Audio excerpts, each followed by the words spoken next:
کیا کرو گے؟ زیادہ سے زیادہ اس ممبر پر کھڑے نہیں ہونے دو گے، اتھارٹی ہے، پاور ہے تمہیں۔ لیکن جو جواب حضرت حذیفہ ابن یمان نے دیا تھا وہ جواب بالکل صحیح جواب تھا، اور انہوں نے تو سامنے کہا تھا۔ آج تو جرجی صاحب کی ہمت نہیں ہے کہ آپ کی شادی میں پہنچ کر آپ کو بے وقوف کہہ سکے۔ ابھی بھی ایمان وہ نہیں ہے۔ مسجد کے ممبر پر کھڑے ہو کر ہم بول رہے ہیں کیونکہ یہاں مجھے کوئی روکے گا نہیں، لیکن وہاں میں نہیں کہہ سکتا ہوں۔ اصل ایمان تو وہ ہے کہ آپ کی شادی میں پہنچ کر آپ کے منہ پر یہ تماچا مارا جائے اور آپ کے منہ پر بھرے مجمع میں یہ کہا جائے، تب ایمان مانا جائے گا۔ یہ تو ایک رسم ہے، یہاں ہم کہیں گے اور آپ کو سننا پڑے گا۔ اصل ایمان تو وہ ہے جو منہ کے سامنے کہا جائے، جیسے حذیفہ ابن یمان نے کہا تھا۔ چودھری بھی سنے، سرمایہ دار بھی سنے، پیسے والے بھی سنے اور غریب بھی سنے۔ شادیوں میں کوڑے اور کرکٹوں میں کھانا بہانے والے بھی سنے، اور ڈسٹ بن میں کھانا سڑ جانے کے بعد ڈالنے والے بھی سنے کہ جناب محمد رسول اللہ صلی اللہ علیہ وسلم کا فرمان تو اس لقمے کے بارے میں یہ ہے کہ جب کھانے کا کوئی لقمہ تمہارے ہاتھ سے زمین پر گر جائے تو اس کو اٹھا لو، اس کو دیکھ لو، اگر وہ صاف ہے تو اس کو کھا لو، اور اگر کہیں مٹی وغیرہ لگ گئی ہے تو اتنا حصہ اس کا ہٹا کر بقیہ لقمے کو کھا لو، اس لیے کہ تمہیں پتہ نہیں کہ کھانے کے کس حصے میں اللہ رب العالمین نے برکت رکھی ہے۔ بڑے بڑے پیسے والوں کا گھمنڈ کیسے چکنا چور کیا محمد رسول اللہ صلی اللہ علیہ وسلم۔ تصور کرو، حضرت حذیفہ ابن یمان کے ہاتھ سے جب کھانے کا لقمہ گر جاتا ہے تو انہوں نے وہ کھانے کا لقمہ اٹھا لیا۔ کسرا کے درباری دیکھ رہے ہیں، حضرت ربعی کہتے بھی ہیں کہ چھوڑ دو، کوہنی مار کے اشارہ کرتے ہیں چھوڑ دو۔ آج ہم دوسری محفل میں آئے ہیں، آج ہم دوسری پوزیشن میں، یہ لوگ زمین پر گرا ہوا کھانا اٹھانا گوارا نہیں کرتے ہیں۔ آج ہماری انسلٹ ہو جائے گی، ہماری ریپوٹیشن میں کمی آ جائے گی، ہماری بے عزتی ہو جائے گی اگر تم نے زمین پر گرا ہوا کھانا اٹھا لیا۔ لوگ کہیں گے کہ دیکھو محمد کے دیوانے، محمد کے ساتھی کیسے ہیں، زمین پر گرا ہوا کھانا بھی اٹھا لیتے ہیں۔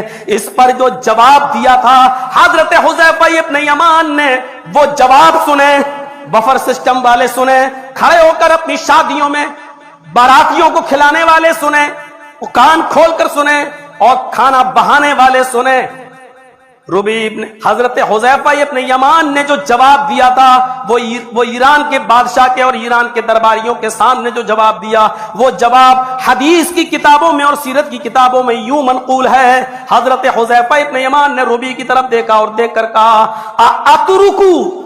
اترکو سنت رسول اللہ صلی اللہ علیہ وسلم لہؤلاء الحمقاء، کیا میں ان بے وقوفوں کے لیے، کیا میں ان پاگلوں کے لیے، کیا میں ان بے وقوفوں کے لیے، احمق بے وقوف کو کہتے ہیں، عربی زبان میں احمق پاگل کو کہتے ہیں، اور حمقا اسی کی جمع آتی ہے، پلورل آتا ہے، لہؤلاء الحمقاء، کیا ان بے وقوفوں کے لیے، کیا ان پاگلوں کے لیے میں جناب محمد رسول اللہ کی سنت کو چھوڑ دوں؟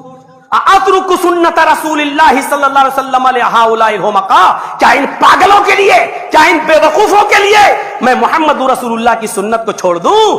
یہ تھا حذیفہ ابن یمان کا اتباع سنت اور رسول اللہ کی سنت محبت کا جذبہ، جس نے اتنا مضبوط ایمان کر دیا ان کے اندر کہ یہ بادشاہ کے سامنے اور بادشاہ کے درباریوں کے سامنے کہہ رہے ہیں، کیا میں ان پاگلوں کے لیے، کیا ان بے وقوفوں کے لیے، کیا میں سنت رسول کا جذبہ چھوڑ دوں؟ دبے لفظوں میں کہہ دیجئے جرجی صاحب کہ یہ سب پاگل ہیں، بے وقوف ہیں، جو سنت رسول کو اپنے پیروں سے راند کر اپنی شادیوں میں کھڑے ہو کر کھانا کھلوا رہے ہیں۔ جب بادشاہ کو بے وقوف کہا جا سکتا ہے، ایران کے درباریوں کو ایک صحابی بے وقوف کہہ سکتا ہے، تو اس مسجد کے ممبر پر کھڑے ہو کر ان کو بے وقوف اور پاگل کیوں نہیں کہا جا سکتا، جو سنت رسول کا سرعام مذاق اڑا رہے ہیں؟ کیا کرو گے؟